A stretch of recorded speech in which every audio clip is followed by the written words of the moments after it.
बेटी जब खडी होती है तब प्रगती बडी होती है. आणि खरंच याचं प्रत्यंतर आज मला इथं आलं.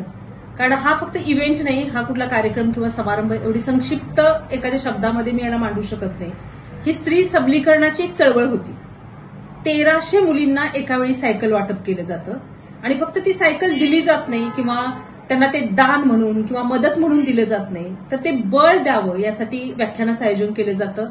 त्यांना विवेक दिला जातो, त्यांना विचार दिला जातो आणि म्हणून ही स्त्री शिक्षणाला गती देणारी चळवळ होती.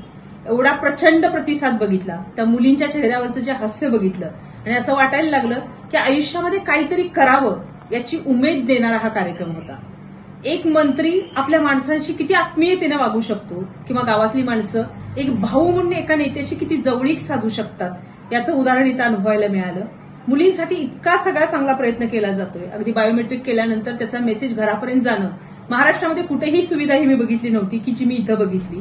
मुलगी सुरक्षित असावी, ती आई बापाची म्हणून नाही तर ती आमची मुलगी आहे म्हणून तिची काळजी घ्यावी, ही जी तुमची भावना आहे, या ट्रस्टची भावना आहे, ही खूप महत्वाची आहे. हे सगळं बघितल्यावर एक गोष्ट लक्षात आली की सामाजिक क्रांती करायची असेल तर ह्या छोट्या छोट्या गोष्टी केल्या पाहिजेत. जर मुलगी मोठी व्हावी, ती पुढे यावी, ती विचारांनी सदृढ व्हावी, सक्षम व्हावी, तिला बळ मिळावं असं वाटत असेल तर त्या मुलीला इथपर्यंत येण्यासाठी जो त्रास घ्यावा लागतो, तिचं जे मानसिक खच्चीकरण होतं, तिचं जे शारीरिक कष्ट होतं, हे सगळं वाचवलं पाहिजे, तिची वेळ वाचवली पाहिजे. एवढा सूक्ष्म विचार करणारा नेता पाहिला. हे सगळं बघून वाटलं की या गावातल्या, या जिल्ह्यातल्या मुलींचं भविष्य नक्की उज्ज्वल आहे. धन्यवाद.